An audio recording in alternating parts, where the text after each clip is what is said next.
Good hello everyone, and thank you very much for watching. This is my first ever product review. So I'm not a professional, but I am going to try to stick straight to the point to not keep you for too long. This review, obviously you are watching it because you're interested in getting a controller for PlayStation 3 that helps you replace the sometimes awkward and imprecise movement of the DualShock controller's right thumbstick in a first-person shooter game. This company, SplitFish, has done this with a controller called the FragFX. They have several different models, and I was very excited to order mine, so I went straight for the top of the line model that they call Shark. It is their wireless controller, and the only thing that you're not seeing here on the mouse pad that came with the product is the USB adapter. It looks just like a little thumb drive, and it's already plugged into the console. I'm trying to save you some time on this video. You can see the pictures of it on their website. The first thing we're going to talk about is what they call the FragChuck, which replaces everything on the left-hand side of your DualShock controller. I can tell you instantly when I pick this up, it feels great. It's very ergonomic. It has a nice rubberized surface on it. The thumbstick I've used on this is awesome. It has great travel. It has a great range of movement, and it feels very firm. Everything is there. The clicker, the select button, the PlayStation Home button, your directional pads, your triggers, L1 and L2. There's a third trigger for called the frag button for slowing down the sensitivity of the mouse when you want to do something like a snipe from a distance. The final thing to point out on this controller is the power button, to help you save batteries, obviously, and the sensitivity wheel. The sensitivity wheel provides an on-the-fly adjustment for how fast and how large the dead zone is on the mouse controller. The mouse controller itself, being the star of the show, we're going to pick it up here real quick and show you.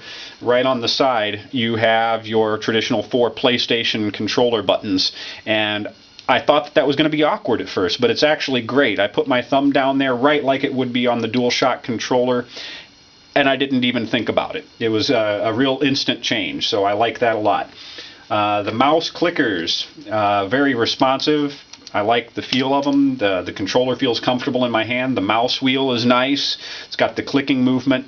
You can click it in, which replaces the R3 clicker on your DualShock, and then it has an extra left and right movement on it that you can program with some of the controller's special features that I'm not going to talk about because that's not why you're here.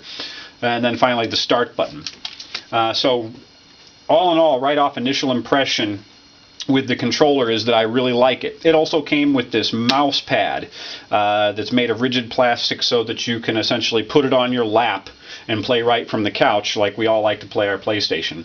It's a little flimsy, and I switched over to using a board with a bigger mouse pad. That was my own thing. Not the issue at all here. When I pick up the controller and go to play any game, it works exactly like a DualShock 3 controller. There was no special configuration on the PlayStation menu. The only thing that I did as an immediate and constant reminder from SplitFish is to go into the game's menus and under your control options to set your player's rotation and pitch or sensitivity all the way up, which I have here to 100% on both of those. That's going to help you with a smoother movement and to get more customization out of the controller itself. So back into the game, starting with the FragChuck controller. Again, just like anticipated from feel, the stick feels great. It moves firm. There's nice responsiveness on the trigger buttons themselves. The mouse clickers, again, also very easily responsive. I like the way that feels. Movement, which is the real star of the show here, and that's what everybody's watching the video for. As you'll see, my vertical movement on this is very smooth and mouse-like. I can pretty much put it right where I want at any one moment. Same thing with my horizontal movement. It's very smooth for the most part, not quite as much as the stick, but it's good stuff. Now, here is instantly, unfortunately, where the entire FragFX experience falls apart. Diagonal movement. As you can see, when I try to move diagonally, I either, like in this case here, where I'm moving the controller in a straight diagonal line, I'm not getting any diagonal movement at all. And if I try to, kind of wiggle and force it, I can get this really bad staircasing diagonal out of it, or sometimes even none at all. The circular movement is just really just drawing awkward squares.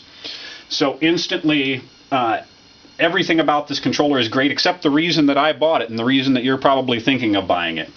The mouse movement is just really deficient. I can smooth that out as SplitFish recommends by turning this sensitivity wheel all the way down. When I turn it all the way down, as you'll notice, this has a huge dead zone where I'm moving the controller and getting nothing. Now with bigger movements, you can see I'm still basically drawing squares even though I'm drawing a circle here. If I try really hard and move the controller fast enough, yes, I can get some actual diagonal movement that I'm looking for. But when it takes me 4.5 to 5 times of picking this puppy up and dragging it all the way across the pad to get a full 360-degree turn, you can see that that ain't going to work in battle either. So essentially what we have is a really great product with about 75% excellent execution and a complete fail in the one area where it needs to perform the best. To make sure that I've been fair and yet still save you time in this video, I have already tried this controller not only on MAG, but on Killzone 3, on Far Cry 2, on Red Dead Redemption, and I even popped in Little Big Planet for fun and attempted to use this as the pop-it cursor, which moves pretty much just like a mouse. And in each and every single experiment, I met with the exact same diagonal movement failure. So I have asked by email to return this controller to SplitFish. They have told me that they normally don't take returns, but they'd really like to see me be a satisfied customer. They want me to pay, of course, to mail it back to them, which is going to cost me about $13 to $15 to mail it back to them. My original shipping charge was $9.99, which I've also already paid, on top of the $80 price tag of this controller, which then, or excuse me, the $90 price tag on the controller, which brought this up to $100. So now I'm going to be paying more to ship it back to them. They said where they will inspect the controller, and if it is defective, they would be glad to give me a full refund. They said that I could probably also get a refund if it was just simply a matter of satisfaction, but in any case, they do not refund shipping. So I am electing not to have them send me a replacement if they say that this is defective, because then by the time that I get that and have to pay another $13 or so to ship it back, if I also find the exact same conclusion, I've elected to just go ahead and let them return this. I do highly recommend that if you are searching for user reviews on your SplitFish FragFX, that you, in your search criteria, that you include the words problems or no diagonal movement or staircasing.